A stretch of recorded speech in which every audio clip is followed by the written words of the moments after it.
Muchas gracias por estar del otro lado. Les habla Ezequiel Trumper, una nueva edición de este programa. Estuvimos unos días sin salir al aire. Les habíamos avisado que no lo íbamos a hacer. No íbamos a tener programa de entre semana durante la semana que acaba de terminar. Esta es otra semana, ya volvemos al aire en la manera habitual, en este programa que pueden escuchar a través de nuestro canal de YouTube, en Radio Punto Latino Sydney, Radio Metropolitana de Melbourne, Victoria, Radio Austral de Auckland, New Zealand, y en muchas otras radios comunitarias que toman parte de este programa o todo el programa entero. Les agradecemos a todos donde quieran que estén, en cualquier lugar del planeta. Hoy estamos transmitiendo del estado de Luisiana, aquí en Estados Unidos. Mire, tengo muchas cosas para contarle. Hubo un discurso que quizás haya pasado desapercibido. Y ustedes saben que en estos programas no hacemos inmediatez noticiosa, no le decimos lo último que dijo, de lo último, eso no tiene importancia. El ciclo mediático tiene una velocidad que se come los conceptos y los pensamientos. Aquí lo que tratamos de hacer es darle material para que usted piense y se entere de dónde está parado. Y después piense y decida lo que quiera. El viernes pasado, en Europa, fue el vicepresidente de Estados Unidos, J.D. Vance, un hombre muy capaz, abogado de orígenes muy humildes, apenas 40 años, y dio un discurso raro, muy interesante, de alta aplicabilidad a lo que es el mundo occidental hoy, incluso Australia, del cual me voy a ocupar en un momento. Y Vance en este discurso criticó duramente a los líderes europeos por no defender más los valores democráticos que alguna vez compartían con Estados Unidos, diciendo que la verdadera amenaza para Occidente es desde adentro y que ese es el peligro más grande para la seguridad de Occidente, que no es China, que no es Rusia. Y dijo que tenemos que volver, dijo él, en un discurso que dio en Múnich, a la extraordinaria panorama y bendiciones de la libertad, que fue lo que hizo que Occidente ganara la Guerra Fría a la dictadura comunista, soviética. Pero en realidad, en vez de seguir programando valores democráticos, están suprimiendo el disenso, están monitoreando lo que dicen los opositores, atacándolos y cancelándolos, y están infringiendo sus libertades religiosas.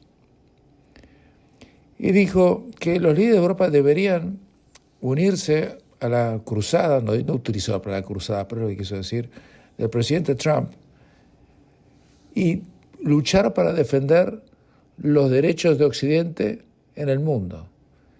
Dice, y volvió a decir, la amenaza que me preocupa más para Europa no es Rusia, no es China, sino es otro actor que es interno, no externo. Que Europa haya retrocedido de algunos de los valores más fundamentales, de los valores que alguna vez compartió con los Estados Unidos.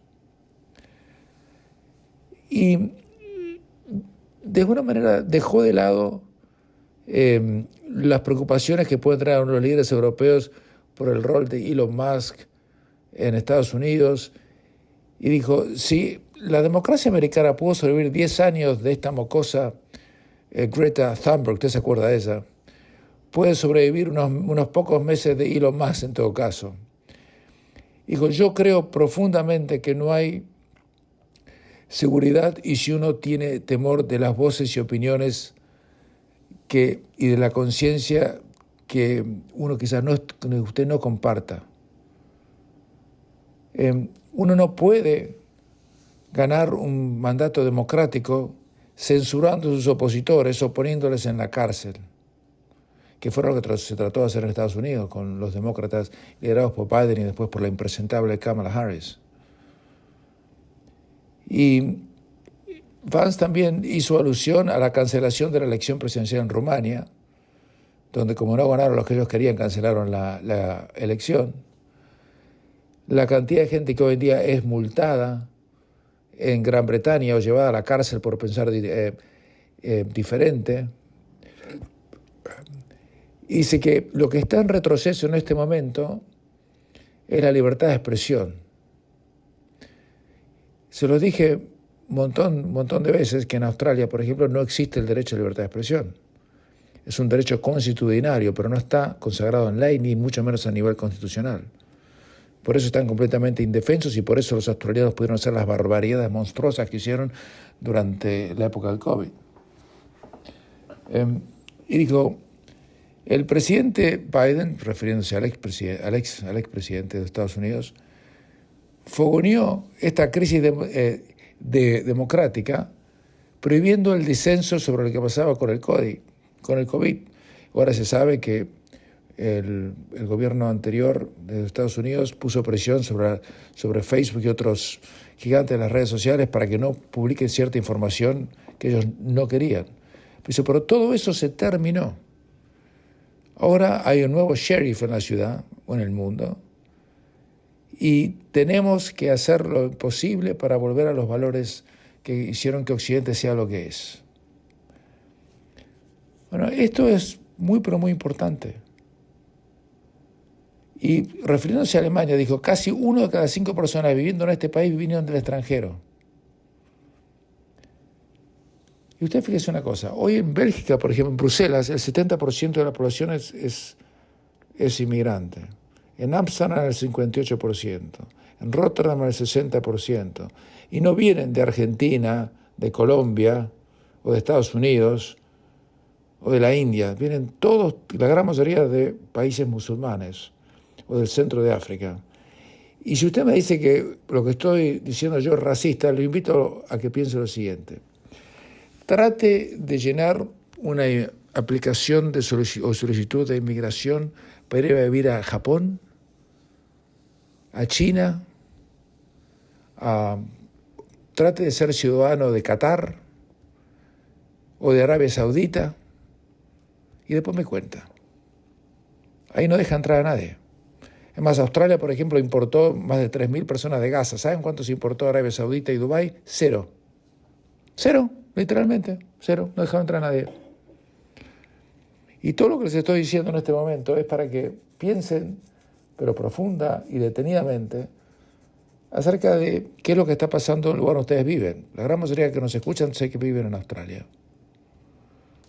Australia está pasando lo mismo que pasó en Europa. Incluso se ha promulgado legislación para hacer que el gobierno haga de policía de lo que es misinformation, o que es información que ellos no consideran correcta. Todos los medios de difusión prácticamente están en manos de la pseudoizquierda pseudoprogresista. Todos, casi todos. Creo que hay 1 o 2. Sky News y The Australian. Todos los demás están del otro lado. No admiten el disenso, tienen discurso único. Y lo que está pasando es que después de tantos años de corrección política, la gente está podrida, está harta. Entonces por eso votan correctamente, como mi opinión se hizo en Estados Unidos, por gente como Trump. Es una persona, obviamente, que a usted le gustará o no, pero no me venga a dudar que es inteligente, porque lo es y mucho. Nadie gana la presidencia de los Estados Unidos solo, sin ningún aparato partidario detrás prácticamente, y con toda la prensa en contra, y con todos los jueces en contra, porque es estúpido. Eso es imposible. Si usted piensa eso, realmente que el estúpido es usted. Y Trump de a poco está cambiando el discurso mundial, y obviamente lo mandó a J.D. Vance a Europa que diga esto. J.D. Vance no va a tirar este petardo, que en realidad es un insulto muy grave a los líderes de Europa como Emmanuel Macron, al impresentable, sinvergüenza, primer presidente español, Pedro Sánchez. Usted sabe a qué me refiero. Él les está diciendo, mire muchachos, ustedes están por el camino equivocado y sus propios pueblos se van a encargar de sacarlos. Y acuérdense que así va a terminar siendo. El problema es que la pseudoizquierda no desea que la democracia se imponga. Uno de los planes que había en Estados Unidos, si ganara el Partido Demócrata, era poner más jueces en la Corte Suprema. ¿Para qué? Para poder controlarla. Hay 9. Querían llevarlos a 13 o 15, no me acuerdo. Ellos iban a poner los otros, iban a tener mayoría y iban a hacer lo que querían. Entonces hubieran podido pasar leyes dándole el derecho a voto hasta los indocumentados, como en Nueva York, por ejemplo, se trató de hacer, que es inconstitucional, pero bueno, si hay una Corte Suprema que les era dicta, podían hacer lo que querían. Ese era el plan. Por eso si Kamala Harris hubiera ganado la presidencia de los Estados Unidos, realmente la cosa hubiera estado muy complicada, no solamente para Estados Unidos, que es una economía muy grande, se hubiera levantado igual, sino para el resto del mundo, porque lo significaba. Eso es lo que quería compartir con ustedes en cuanto al concepto filosófico político de lo que está pasando alrededor. Y si usted lo mira con lo que está pasando en Australia, como le voy a decir en un momento, usted me da la razón. Hacemos una pequeña pausa y continuamos. Yo no sé si ustedes realmente tienen conciencia, si me están escuchando allá en el fondo del mundo, en Australia, en Nueva Zelanda. Creo que no la tienen, en gran mayoría. Pero no sé si tienen conciencia de la imagen australiana en el mundo del día de hoy. No tiene nada que ver con la imagen de hasta hace muy poco tiempo. De COVID para acá, y especialmente los últimos 2 años, Australia hoy es sinónimo de sorpresa, de estupefacción. Se ha convertido en uno de los países más abiertamente antisemitas del planeta, y eso está siendo publicado en todos los diarios del mundo, donde quiera que usted vaya. Esto se recrudeció a partir del 7 de octubre del 2023, pero venía de mucho antes. Yo le puedo contar de un montón de casos que ocurrieron antes del 7 de octubre del 2023. Y se lo voy a contar en un momento, pero cuando nos enteramos que porque lo dijeron ellos, que 2 enfermeras, o un enfermero y una enfermera que trabajan en el hospital de Bankstown, dijeron en forma abierta y explícita que si tuvieran pacientes israelíes o judíos en el hospital, ellos los asesinarían en vez de darles tratamiento médico, como están contratados para hacerlo, y juraron hacerlo además. Eso estuvo por todo el mundo. Es más, yo no me enteré por medios australianos, me enteré porque amigos estadounidenses me mandaron links. Después, obviamente, leí la prensa australiana. Y yo les contesté a todos en forma privada lo mismo que les voy a decir a ustedes en forma pública. Y que eso ocurrió en Bankstown. Que Bankstown ya no es prácticamente parte de Australia. Que Bankstown es un enclave mayoritariamente árabe en esa zona del oeste de la ciudad de Sydney.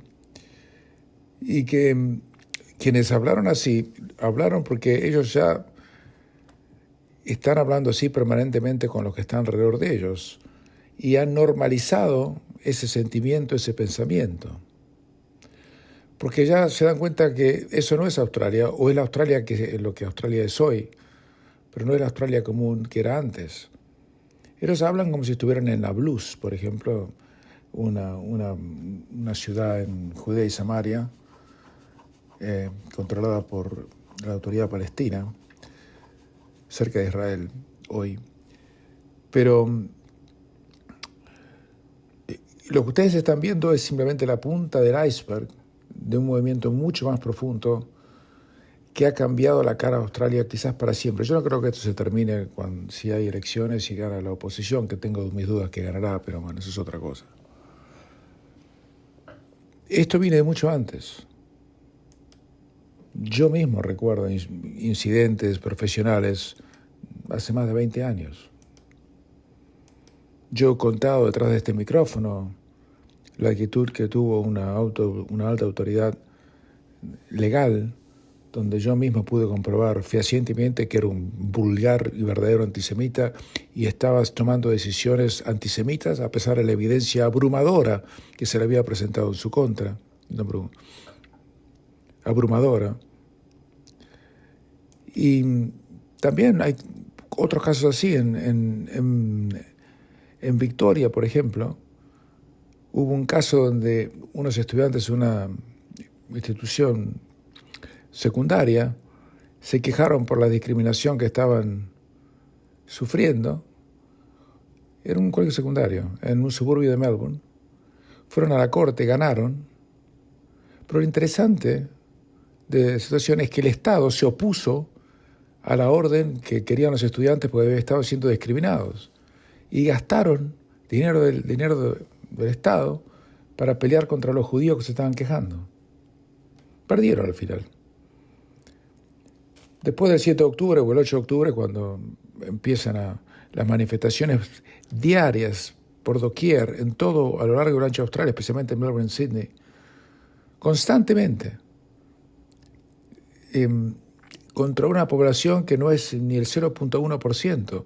No hay más de 100.000 judíos en toda Australia, no hay nada, es insignificante. No tienen la menor influencia electoral, cultural. Bueno, cultural sí, en realidad sí, porque la gran mayoría están en las profesiones y se destacan en las mismas, pero no todos. Y Australia se convirtió en lo que yo nunca pensé que podía convertirse. Y es lo que es hoy. Y quiero que sepan, ya que si no están viajando y están allí, están en el fondo lo que yo diría, del agujero ético del planeta hoy por hoy. Y el problema que esto ha ocurrido es porque el gobierno ha fogoneado, a pesar de que hacen ahora declaraciones en contra, pero es como el que tira una bomba y después llama a los bomberos y llora. Dicen que esto es terrible lo que está pasando en Australia. No es terrible, ellos mismos lo quisieron, lo buscaron, lo provocaron, lo incentivaron y hoy en día deben estar refregando las manos pues saben que les conviene electoralmente. En la gran mayoría de los distritos electorales musulmanes donde puedan lograr una mayoría y poder continuar el gobierno de esa manera. Pienso que es la única estrategia posible, además de que ellos profundamente son antisemitas, pero eso es otra cosa. Tanya Plibersek ha hecho declaraciones antisemitas por más de 20 y pico de años. Albanese también, nada de esto es nuevo. Yo me fui a Australia hace casi 4 años. Si no me hubiera ido de Australia hace 4 años, ahora me iría y sé que muchos gente como yo se están yendo, pues no quieren saber absolutamente nada. Están avergonzados y atemorizados de lo que está pasando allí. Muchos de mis amigos y colegas han sacado, por ejemplo, sus nombres del registro electoral. O sea, no es que no votan, sino que lo han puesto en silencio, en forma anónima, para que no puedan saber la gente dónde viven y los puedan ir a buscar. Yo ya les dije que a uno de mis amigos le quemaron la casa. Autos vandalizados, sinagogas quemadas. Le voy a contar una cosa. En Bankstown en 1991 había una sinagoga. La quemaron en 1991, nunca más la hicieron de vuelta. La quemaron, no tenía nada que ver. Había la guerra en Irak, Israel no tenía absolutamente nada que ver con eso. Era el padre del segundo presidente Bush que la había iniciado, era por un tema petrolero entre Kuwait e Irak. Israel no tenía nada que ver. Igual quemaron la sinagoga. O sea, ya venía de entonces. Después se fue recrudeciendo y la pésima política migratoria que tiene Australia, que ha dejado entrar en hordas absolutamente incontrolables, gente de una cultura que jamás va a poder adaptarse a la cultura occidental. El otro día decía, bueno, no hay un buen sistema en Australia porque no tienen un buen sistema para filtrar a la gente cuando hace el test de ciudadanía. Eso es una idiotez. Cuando uno hace el test de ciudadanía ya es residente permanente hace varios años, de manera tal que aunque lo bochen el test de ciudadanía, igual se puede quedar viviendo en Australia indefinidamente. O sea que el test de ciudadanía no es un filtro migratorio. El que dijo eso, que fue un abogado que escribe en un diario importante, debe tener madera en la cabeza. Porque el que hace el test de ciudadanía ya es ciudadano, tiene que estar 4 o 5 años, 5 años de ciudadanía, de residencia permanente. Entonces, aunque falle el examen, igual se queda dentro del país. Sin ser ciudadano, pero siendo residente permanente. No le cancela la residencia permanente por fallar el examen. O sea, todo eso es lo que estoy viendo en largos y largos y largos artículos que están siendo publicados en toda la prensa internacional es un descreimiento total y absoluto. Espero que cuando vengan las próximas elecciones, donde Dutton es favorito, pero no amplio favorito, esto cambie. Pero yo honestamente creo que aunque gane Dutton no va a cambiar absolutamente nada. El virus del antisemitismo en Australia ya se ha metido por debajo de la piel de mucha gente que no son musulmanes y ha infiltrado todo desde media, desde la media, desde el medio de prensa hasta los medios académicos, instituciones, el sistema policial, el sistema judicial. Yo creo que ya es tarde, ya está.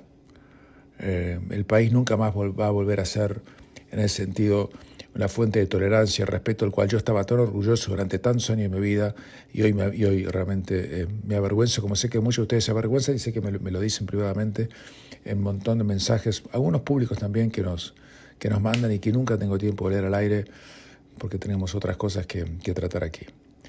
Hacemos una pausa y continuamos. Y para redondear el concepto que les contaba, les cuento algo. En julio pasado, un salvaje entró con un martillo a la oficina de un diputado federal judío del Partido Laborista. Y entró, escribió un montón de grafiti antisemita y con un martillo destruyó todo lo que encontró a su paso y causó daños de más de $100.000. Lo llevaron a la corte. Y en la corte un juez tuvo que juzgarlo, darle la sentencia. ¿Sabe cuál fue la sentencia? Nada. No pudo evitar un récord criminal, tenía 17 años, pero eso no importa, la edad no importa. Y el juez estuvo satisfecho que hizo un programa de reeducación y con eso alcanza. Yo lo invito, no lo invito, retracto lo que acabo de decir. Le puedo asegurar que si usted va con un martillo a la casa del vecino y le hace daños por $100.000, le rompe la ventana, la puerta, escribe cosas contra él, si el vecino es homosexual, usted utiliza graffiti para escribir cosas contra los homosexuales y demás, yo le puedo asegurar que va a ir en cana, que va preso. Esto pasó en Australia el 10 de febrero pasado, no hace 7 años. Ahora, un juez en el estado de Victoria. Por eso le estoy diciendo que esto no es una broma, es mucho más que eso. Es muy profundo. Trump está tratando de hacer las paces o lograr un acuerdo de paz con Putin en Europa, especialmente que termine la guerra en Ucrania. Creo que en ese sentido Trump está haciendo demasiadas concesiones demasiado pronto. A Putin dijo que Ucrania no va a entrar a la NATO o la OTAN, como diría en castellano. Pero lo que ha dicho muy claramente el gobierno de Estados Unidos es que si el plan de Ucrania era volver a las fronteras que tenían antes de la invasión rusa, que fue maquiavélica y criminal, eso es imposible, olvídense, no va a ocurrir. Además, en el 2014, o sea, 8 años antes de la guerra que empezó en febrero del 2022, van a ser 3 años esta semana, Putin tomó Crimea, que la gran mayoría, la gente que vive ahí era rusa. Bueno, Crimea va a seguir en manos rusas. Y todo lo que se está tratando es ponerle presión a Zelensky que acepte que se terminó. Y el 50% de los ucranianos no quieren hacer más nada. Prefieren que haya una paz con perder un poco de territorio que lo sigan asesinando, que es como lo que ha venido ocurriendo. Por supuesto, mientras tanto, Trump le está diciendo a Putin, si no usted acepta las condiciones que estamos poniendo, le vamos a poner sanciones realmente que lo van a dejar de rodillas. Pero todas las sanciones que le han puesto a Putin no han tenido un gran efecto sobre la economía rusa, para nada. Ha podido seguir haciendo negocios con China, con India y con un montón de otros países sin sufrir ningún tipo de consecuencias. Y además Trump le está diciendo a los europeos que de Ucrania se encarguen ellos. Que no puede ser que Europa no tenga un ejército efectivo y que tengan que depender exclusivamente de los Estados Unidos para su defensa, porque no quieren gastar en armamentos, en reforzar sus ejércitos, mientras tiran la plata en otra cosa. Pero Trump yo creo que ha conseguido demasiado. Pero lo más probable es que dentro de muy poquito realmente se termine la guerra en Ucrania. El 22 de febrero van a ser, increíblemente, 3 años desde que empezó. Usted ya no escucha hablar más de eso. Del conflicto en Gaza escucha hablar todo el tiempo. Un conflicto que está llegando, que está terminado, que Israel ganó. Y ahora lo que tienen que hacer es hacer efectivo que la victoria militar sea consolidada no con un acuerdo de paz. Es imposible hacer un acuerdo de paz con gente que lo quiere matar a uno. No sé cómo van a hacer para sacar a Hamás del poder en Gaza, porque de eso se trata. Cualquier acuerdo que termine en Gaza, que tenga a Hamás como actor protagonista del otro lado, es haber perdido. El plan de Trump de hacer que Gaza parezca Mónaco, o una Riviera, o la Riviera en el Mediterráneo, o otra más, parece descabellado, pero a lo mejor no lo es. No sé. Porque todo lo que se intentó y se trató antes fracasó. No sé quién lo van a imponer, quién lo va a financiar, no tengo la menor idea. Pero que así no se puede seguir, creo que eso lo sabemos todos. Mientras tanto, en el mundo futbolístico, sigue el bodrio de la Champions League, felizmente está por terminar. Ahora esta semana termina los cruces de los 16 equipos que no se clasificaron entre los 8 primeros. Acuerde, había 36 equipos y se jugaron 8 fechas para eliminar a 12 de los 36. Quedaron 24, los 8 primeros se clasificaron directamente. Los otros 16 juegan un partido mano a mano entre uno y otro de los que han quedado por el sorteo, y esos entran a los octavos de final para que haya 16, como pasaba antes, cuando alguien se entendía todavía de qué se trataba esto. El partido obviamente más destacado fue el del Real Madrid y el Manchester City. Manchester City jugando muy mal, lo estaba ganando 2-1, faltaban 10 minutos y el Real Madrid se lo dio vuelta. De visitante se lo dio vuelta además. La serie está abierta porque puede ganar perfectamente el City 1-0 o 2-1 en Madrid e ir a penales, así que eso todavía falta. Fue el único partido realmente que tenía alguna expectativa de que algo distinto podía pasar. Todos los demás eran completamente predecibles. El PSG se iba a sacar encima del Brest, lo sabía cualquiera, le ganó 3-0 de visitante. Falta jugar la revancha. Que el Dortmund se iba a sacar de encima del Sporting Lisboa no lo dudaba nadie. Y así fue, el Dortmund le hizo 3 de visitante. Juventus le ganó 2-1 de local al PSV de Rotterdam. El Bruja le ganó 2-1 al Atalanta. Todavía falta jugar la revancha. El Bayern le ganó 2-1 al Celtic de visitante. En Múnich los van a aplastar. El Benfica le ganó 1-0 al Mónaco de visitante. Y el Feyenoord le ganó 1-0 al Milan de local. Ese partido está abierto. Pero la gran mayoría de los partidos, eso ya está todo decidido. Lamentablemente, yo no sé si quienes están detrás de la UEFA Champions League han querido asesinar la competencia, no tengo la menor idea, pero la indiferencia de la gran mayoría del público a lo que está ocurriendo en las canchas nunca pudo ser mayor. Esperemos que cuando empiece la octava final la gente le preste atención de lo que queda. Vamos a ver. Nos vamos despidiendo de la Sablosky al Trumper y en 3 días nos encontramos. Hasta entonces.